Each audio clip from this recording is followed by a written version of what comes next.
घूमती हुई एक वस्तु के लिए क्या नियत रहता है। हमें क्या बताना है, कोई भी वस्तु क्षैतिज वृत्त में अचर चाल से घूमती हुई। अचर चाल मतलब क्या है, जो वस्तु का चाल है वो हमारा नियत है। क्वेश्चन में जो वस्तु का चाल है वो क्या है, नियत है। अचर चाल का मतलब क्या होता है, जो चाल हमारा है नियत है, एक कांस्टेंट है, मतलब चाल हमारा परिवर्ती नहीं हो रहा है, से घूम रही है। और कौन सी गति हो रही है यहाँ पे, क्षैतिज वृत्त में वृत्तीय गति हो रही है।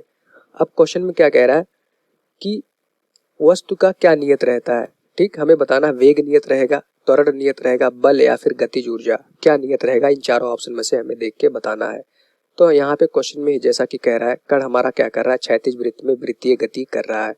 वृत्तीय गति कर रहा है, हम मान लेते हैं कण हमारा आर त्रिज्या के पथ पर वृत्तीय गति कर रहा है। अभी कण का द्रव्यमान मान लेते हैं यम था। ठीक, कण हमारा इस क्षैतिज वृत्त में आर त्रिज्या के पथ पर गति कर रहा है।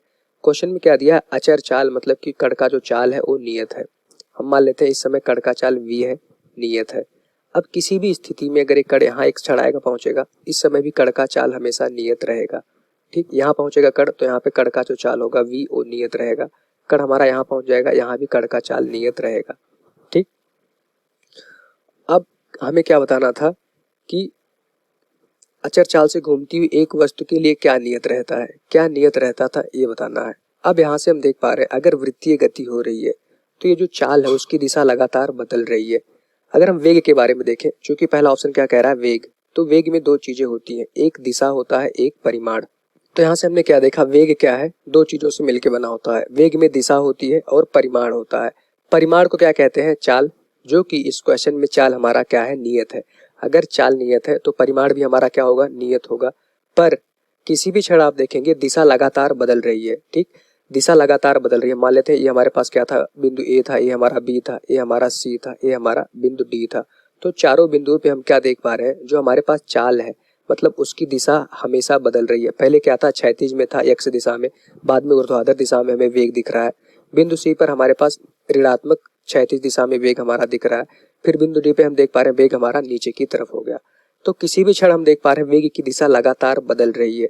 तो इस क्वेश्चन में हमने देखा जब वृत्तीय गति होती है तो दिशा लगातार क्या होती है, परिवर्ती होती है। अब वो भले एक समान चाल से गति कर रहा हो, ठीक, भले ही उसका जो चाल है वो नियत है, पर उसकी दिशा जो है वो हमारा क्या है, परिवर्ती हो रही है। तो वेग हमारा क्या हो जाएगा, परिवर्ती हो जाएगा। वेग हमारा नियत नहीं रहेगा, ये भी हमारा परिवर्ती होगा। ठीक, तो पहला ऑप्शन गलत हो गया, वेग नियत नहीं रहेगा। क्यों नहीं रहेगा, क्योंकि अगर वृत्तीय गति होगा तो चाल जो होगी उसकी दिशा लगातार बदल रही होगी। दिशा परिवर्तन की वजह से हमारे पास वेग परिवर्तित हो जाएगा।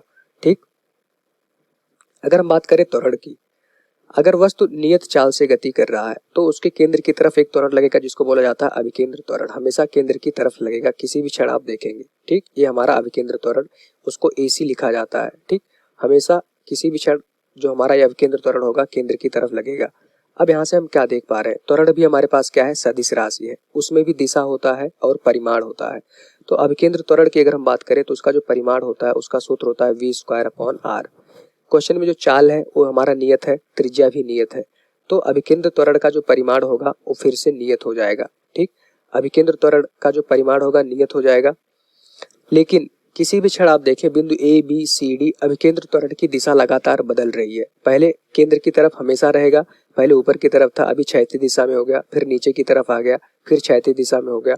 तो अभिकेंद्र त्वरण की भी दिशा लगातार बदल रही है, जिसकी वजह से हमारा अभिकेंद्र त्वरण भी परिवर्ती हो जाएगा। त्वरण में देखें, त्वरण हमारा क्या है, सदिश राशि है जिसमें दिशा भी होता है, परिमाण भी होता है। त्वरण का परिमाण तो हमारा नियत है, AC बराबर v²/r, एक नियत टर्म आएगा। क्योंकि जो v है वो नियत है, r भी हमारा नियत है। तो परिमाण तो नियत हो गया, पर त्वरण की दिशा लगातार बदल रही है, जिसकी वजह से हमारा जो त्वरण होगा वो भी हमारा परिवर्तित होगा। ठीक, तो हमें क्या बताना था, कौन सी जो हमारी भौतिक राशि है वो नियत रहेगी। वेग, त्वरण, ये सब तो अभी त्वरण भी नियत नहीं रहेगा। अगर हम बल की बात करें तो बल भी हमारे पास क्या है, सदिश राशि है।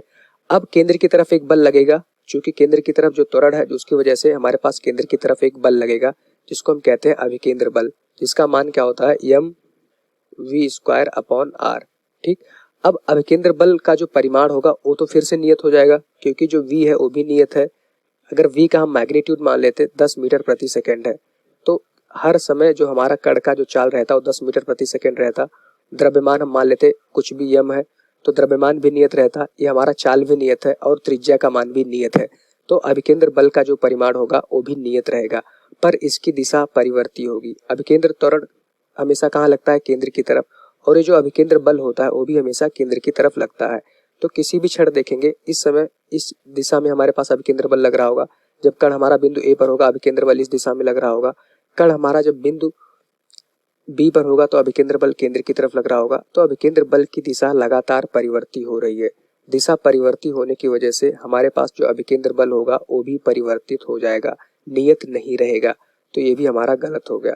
अब हम बात करते हैं ऑप्शन डी की गतिज ऊर्जा।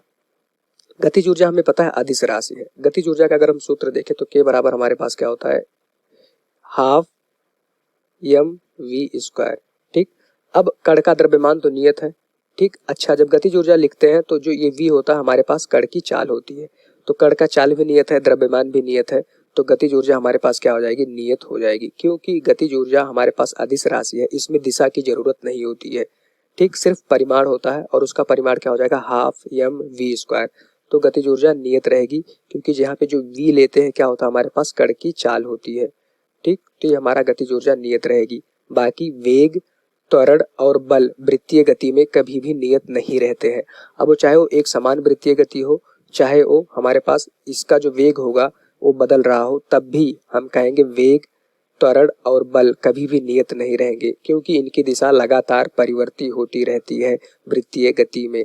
तो इस क्वेश्चन का आंसर जो नियत रहेगा वो क्या होगा? गतिज ऊर्जा। तो आंसर क्या हो जाएगा हमारे पास? डी पार्ट, गतिज ऊर्जा नियत रहेगी वृत्तीय गति में।